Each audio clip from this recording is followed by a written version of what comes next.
네, 안녕하세요. 소개받은 분자생물학자 이현숙입니다. 텔로미어가 무엇인지에 대한 이야기를 하려고 하는데요. 왜 이거로 살아남기라는 단어를 썼을까? 제가 그 17살 때 쓴 일기장에 보면 나는 짧고 굵게 살겠다. 그래서 60세까지만 살겠다라고 썼었어요. 사실 진짜로 아주 당당하게. 왠지 그 기운 없고 영향력이 없는 노인으로 사는 게 굉장히 슬퍼 보였던 것 같아요. 지금은 그때 17세보다 훨씬 더 60쪽에 훨씬 더 가까이 가 있는 상태에서는 절대로 그렇게 생각하지 않습니다. 근데 왜 텔로미어 이야기를 하느냐? 저의 이야기를 좀 해보려고 합니다. 제가 기억하는 저의 아버지, 그러니까 팔순이 가까우신데요. 바이올린 음악이 있습니다. 사라사테. 그걸 매우 좋아하셨고 멋있으셨었어요. 그 기억만 나죠. 근데 지금은 귀도 잘 안 들리시고 그러는데 어떤 때 화가 납니다. 이분이 왜 이렇게 자꾸 못 알아들으실까 이런 게.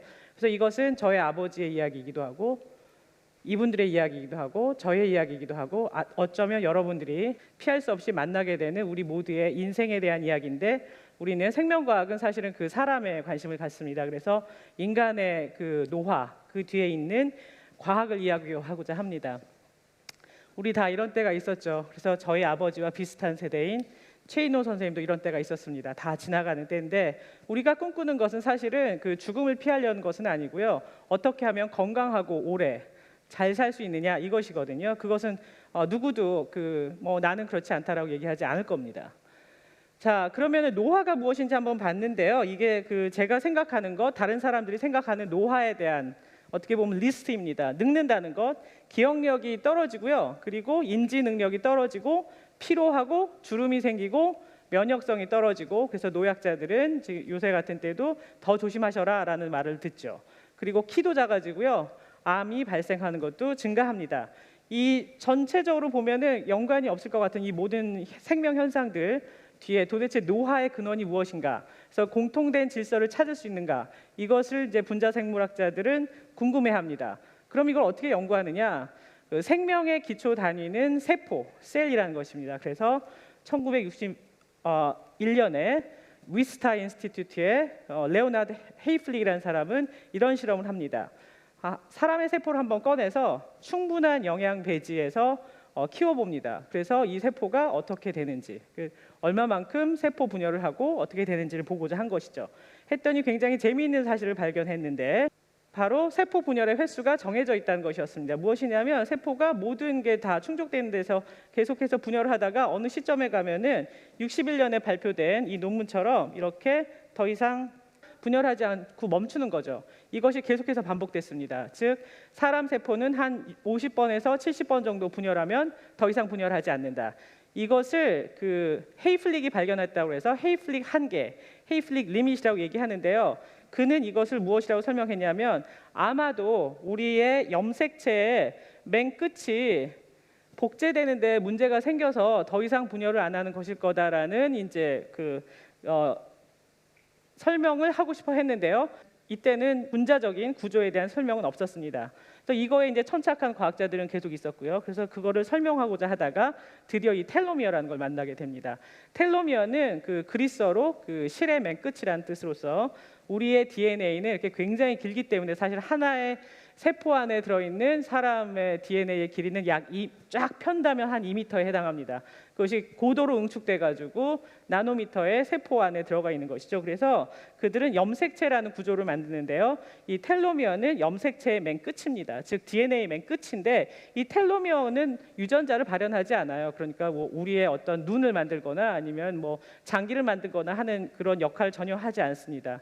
그냥 단백질이 되지 않는 곳이에요. 근데 이게 왜 중요하냐면 어쩌면 이게 헤이플릭이 얘기한 대로 이렇게 우리가 신발을 묶으려고 하면은 끈이 있어야 되는데 이 맨 끝이 이렇게 보호돼서 캐핑이 되어 있지 않다면 신발끈의 역할을 할 수 없지 않습니까? 혹은 이 염색체가 만약에 계속해서 닳아 없어진다면 우리의 생명력은 유지되지 않을 거예요. 그래서 그것을 보호하는 그런 역할을 하지 않을까라는 가설이 있었습니다. 그것을 입증한 사람들이 이제 나타나죠. 그게 이제 2009년에 노벨 생리의학상을 안겨다 준 텔로미어와 텔로머레이즈 이야기입니다. 어쩌면 이 텔로머레이즈가 진시황의 불로초랄 거라고 생각할 수도 있겠죠. 그러면 정말로 진시황의 불로초가 될 것인지, 불멸의 그 영생을 가져다 줄 수 있는 생명 고분자일지, 그것에 대해서 조금 더 알아볼까요? 자, 텔로미어의 길이로 다시 돌아가 보겠습니다. 그럼 텔로미어가 길면 짧아지는데 훨씬 더 많은 시간이 걸리니까 조금 더 오래 살 것 같습니다. 그렇죠? 근데 너무 놀랍게도 제가 이게 휴먼이 이제 사람이에요. 사람 염색체마다 다른데 5킬로베이스에서 15킬로베이스 정도 되거든요. 자, 그런데 제가 애용하는 사랑하는 동물 모델인 마우스라고 실험 동물 쥐가 있어요. 여러분들 학교에서도 보셨을지 모르겠는데 2년 살거든요. 사람은 80 산다고 치고 2년 사는 마우스는 150킬로베이스입니다. 뭐 10배 넘게 더 길어요. 이건 수명하고 연관이 없지 않습니까? 또 하나, 사람이 개미보다 훨씬 더 똑똑하다고 생각을 했는데 개미가 9에서 13킬로베이스 정도고요. 개미가 사람보다 오래 살지는 않습니다. 근데 사람의 그 텔로미어 길이하고 유사하거나 좀 더 길죠. 그래서 텔로미어의 절대적 길이가 절대로 수명의 그 길이하고 비례하지 않는다는 것입니다. 그래서 문제가 생겼죠. 텔로미어의 길이가 절대적으로 수명을 예측하게 해주지 않는다. 무엇일까? 어쩌면 구조의 문제일 수 있습니다. 그래서 분자생물학자들은 구조를 들여다보게 되는데요. 여기서 이제 또 하나의 아주 굉장히 혁명적인 그 발견이 나오는데요. 노벨상을 받지는 않았지만 어쩌면 그와 비슷한 수준의 훌륭한 일을 해내신 분입니다. 그 미국 뉴욕의 로커펠러 대학의 네덜란드 출신 과학자 티티아 들랑이라는 여성 과학자인데요. 이분이 발견한 거는 마치 그 바느질하고 난 다음에 맨 마지막에 묶죠. 그러면은 풀리지 않지 않습니까? 그와 똑같이 그렇게 그 고리를 만들어내고 있고, 이렇기 때문에 복제되지 않는 상태에서의 건강한 세포의 텔로미어는 이런 식으로 보호가 되고 있다는 것을 발견했습니다. 이것을 그 T-룹, T-고리라고 얘기합니다. 텔로미어 고리인데 이 텔로미어 고리를 만들 수 있을 때까지는 텔로미어가 짧아져도 그러니까 괜찮은 거죠. 그리고 텔로미어가 짧아도 이 정도의 고리를 만들 수 있도록 잘 프로세싱이 된다면 괜찮은 겁니다. 그래서 개미의 그 텔로미어의 길이와 우리의 길이가 비슷하더라도 우리가 조금 더 오래 살 수 있고, 마우스가 굉장히 길지만 어차피 T-룹, T-고리를 만들 때까지가 중요한 거라는 겁니다. 그래서 헤이플릭의 한계가 다시 한번 설명이 됩니다. 즉 점점 짧아지다가 어느 순간에 더 이상 분열하지 않는 세포의 노화로 들어가는 것, 그것은 T-룹을 만들지 못하는 때에 일어나는 일이다라는 설명이 되지 않을까요?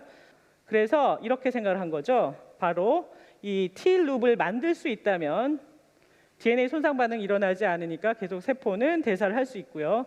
그렇지 않고 T-룹이 만들어지지 않을 정도로 짧아지면 이거는 DNA 손상 반응으로 인식이 돼서 세포는 자라는 것을 멈추고 DNA를 교정을 하거나, 즉 텔로미어를 교정을 하거나 아니면 그대로 계속해서 있는 겁니다. 그래서 이것이 어떻게 보면은 세포의 수명을 결정하는 결정적인 그 구조였다라고 생각할 수가 있겠습니다. 자, 그래서 결국은 DNA다라는 거예요. 텔로미어는 유전자를 발현하지 않는 곳이라고 말씀드렸습니다. 그러니까 말단 DNA, 결국 DNA 손상 반응이라는 것이거든요. 그래서 DNA하고 노화가 직결되어 있다라는 이제 생각을 하게 됐는데, 이 증거는 오래전부터 있어 왔습니다. 사람의 이제 유전병 중에 하나인데요. 워너 증후군이라는 것이 있습니다. 이 워너 증후군은 이 왼쪽에서 보시는 정말로 놀라운 사진처럼 14세의 일본 여성, 이분이 나중에 48세가 됐었을 때의 사진입니다. 이거는 이제 학술적인 사진인데 워너라는 유전자의 돌연변이가 계속해서 유전되고 있어서 조로증에 걸린 거예요. 그러면 이제 핵심적으로 이 워너라는 유전자가 만들어내는 단백질이 무엇을 하느냐라고 이제 연구를 해서 봤더니 DNA 대사에 작용하는 아주 중요한 단백질입니다. DNA는 그 나선형이기 때문에 계속 대사를 하면 꼬이게 돼 있어요.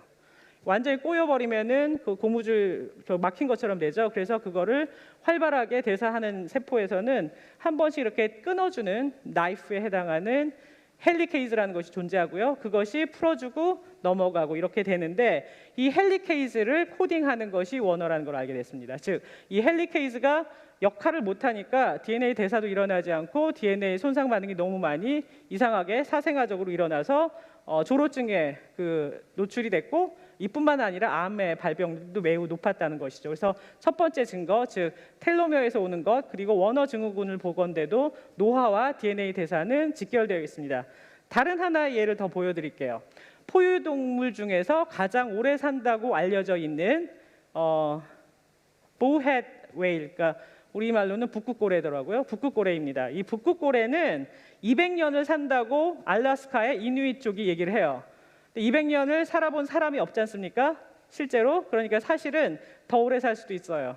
알래스카의 이누잇 쪽은 계속 사냥을 하기 때문에, 그래서 자기네들이 잡지 않으면 더 오래 살았을지도 몰라라는 게 그분들의 이야기입니다. 이 이누잇 쪽이 오래 사는 건 잘 알려져 있는데 이 사촌인 다른 고래들은 이만큼 오래 살지 못합니다. 그럼 뭐가 차이가 있을까? 이것을 이제 유전학자들 그리고 분자생물학자들은 비교 유전체학으로 비교를 한번 해봅니다. 그래서 비교를 쫙 해봤더니 최근의 데이터인데 여기서 이런 DNA들, ERCC1, pCNA, 아까의 워너처럼 DNA가 복제하고 수선할 때 대사로 참여하는 아주 중요한 효소들인데요. 이런 유전자에 특이적인 변이들이 있었고, 그래서 ERCC1, pCNA 같은 DNA 복제, 수선에 관계되는 메커니즘이 훨씬 더 활발하게 돌아가고 있어서 차이가 났다라는 것을 비교 유전체학으로 발견을 해냈습니다. 이 얘기는 굉장히 중요합니다. 두 번째 증거, 즉 DNA 손상 반응이 노화의 원인이라는 것이죠. 자, 그래서 그러면 다시 돌아가서 아까 말씀드렸지만 질문의 첫 번째 무엇이었냐면 노화의 증상들은 너무나 다양합니다. 그러면 텔로미어가 짧아지면 그런 다양한 노화 현상이 일어날까요? 그걸 연구를 해봤더니 맞습니다. 그렇게 일어나요. 그래서 텔로미어가 짧아진 세포에서는 염증 반응이 증가하고 면역 세포가 노화해서 면역 기능이 떨어지고요. 신진대사량이 감소를 하고 미토콘드리아에서 에너지 생산을 잘 못 해냅니다. 미토콘드리아의 기능이 저하되기 때문에. 그리고 시냅스가 약화되니까 뇌인지 능력이 떨어지는 것이죠. 그리고 또 하나는 뭐냐면 에러가 되게 많이 발생해가지고 암도 많이 생깁니다. 그래서 아까 노화와 여러 현상들이 텔로미어 짧아짐으로도 역시 다시 한번 설명이 되는 것입니다. 그래서 이 모든 흩어져 있는 것 같은 다양한 현상의 가장 밑바닥의 근원, 텔로미어 이야기가 노화의 이야기 그리고 암의 이야기가 될 수도 있겠습니다. 자, 그럼 텔로미어의 장수에 대해서 조금 더 요새도 계속해서 데이터가 나와 있어서 말씀드리자면 첫 번째로는 마우스 실험을 통해서입니다. 아까 말씀드리는 불멸의 효소 텔로머레이즈를 만약에 모두 다 발현시킨다면, 즉 생식세포나 줄기세포만이 아니라 모든 분화되는 세포에서 발현시키다면 어떻게 될까? 실험을 해봤더니 1.5배 정도 수명이 증가하였습니다. 그러니까 3년 산 겁니다. 2년에서 3년. 우리로 치면 80을 산다고 하면은 120살까지 살 수 있는 거죠. 그래서 어느 해인가의 타임즈에 이 아기는 태어나서 145살까지 삽니다라는 거는 그러한 통계를 얼추 맞춰가지고 해낸 이야기입니다. 근거가 없는 이야기는 아니죠. 자, 그런데 문제는 뭐냐면은 간혹가다 얘네들이 암에 걸렸었거든요. 그래서 문제가 됐었는데 아주 최근에 작년에 나온 논문은 보면은 텔로머레이즈를 인위적으로 집어넣지 않고요. 텔로미어가 긴 배아줄기 세포를 가지고 그것을 공학적으로 만들어낸 마우스를 만들었습니다. 그랬더니 텔로미어가 긴 마우스에 조작을 받은 마우스는 계속해서 텔로미어가 길고 오래 살았다는 것이죠. 그래서 텔로미어가 긴 것과 같은 종 안에서 수명과는 직결되어 있습니다. 사람에서도 그런지 한번 보겠습니다. 사람의 연구는 그렇게 쉽지 않습니다. 왜냐하면 우리는 다 달라요. 일란성 쌍둥이 연구가 그래서 중요한 건데 2명 연구 가지고는 빌 앤드루스 얘기를 과학적으로 그건 맞다라고 얘기하기가 힘듭니다. 그건 경험인 거죠. 자, 그래서 어떻게 하냐면 동질의 집단에서 연구를 하는데요. 주로는 애슈케나지 주윗이라고 그래가지고 동굴화파에 굉장히 밀집돼서 사셨던 유태인 집단의 연구를 보면은 어떠냐면 100세 노인 집단에서 연구를 해보니까 실제로 100세 노인 중에서도 건강한 100세와 병이 들어서 아픈 100세 노인들이 있는데 그분들의 텔로미어의 길이가 차이가 있었습니다. 즉 건강한 쪽에서 더 길었고요.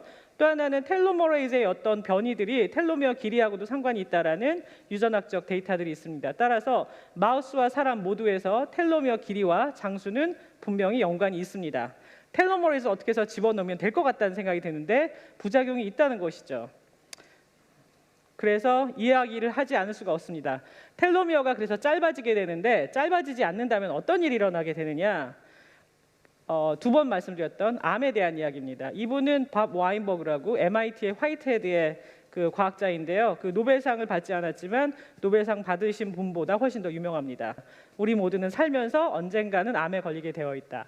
즉 암은 노화의 질병이라는 이야기였는데요. 왜 그렇게 얘기를 당당하게 할 수 있는지 간단하게 말씀드리고자 합니다. 다시 반복적으로 얘기 드리면 텔로머레이즈라는 텔로미어를 계속 길이를 유지할 수 있는 효소는 생식세포, 그 다음에 배아줄기세포, 전분 안에 있거나 일부의 다른 장기로도 다 만들 수 있는 줄기세포, 성체줄기세포 이런 곳에서 발현이 되기 때문에 이와 같이 텔로미어 길이는 분열이 많이 있다 하더라도 유지되거나 짧아지지 않습니다. 그런데 분화된 세포는 우리의 보통 세포들이죠. 간세포, 우리의 그 피부세포 이런 것들은 보면은 텔로머레이즈가 없기 때문에 시간이 가면서 짧아집니다. 그러다가 더 이상 분열하지 않아야 되는데요. 이 10의 8승 혹은 10의 9승 세포 중에 하나 정도는요. 계속 살아요. 계속 또 분열을 합니다. 어쨌든 간에 노화를 극복한 거죠. 그러다가 문제가 생겨가지고요. 이제 거의 죽음에 이릅니다. 그걸 크라이시스라고 얘기하는데 그런데 그 중에서 또 10의 9승 중에 하나는 살아납니다. 걔들이 캔서라고 생각하는 것입니다. 즉 뭔가 뮤테이션이 돌연변이가 너무 많아져가지고 일어난 일입니다. 그래서 암화의 단계를 와인버그는 다음과 같이 이야기를 하였고요. 이것은 맞는 이야기고 가설이 아니라 지난 17년 동안 입증된 사실입니다. 즉 첫 번째 정상세포가 암세포가 되는 단계는 텔로머레이즈가 다시 발현이 되거나 아니면 텔로머레이즈와 기능을 비슷하게 하는 어떤 것이 있어서 텔로미어 길이가 계속해서 유지돼야 된다. 그래야 세포 노화를 극복하죠.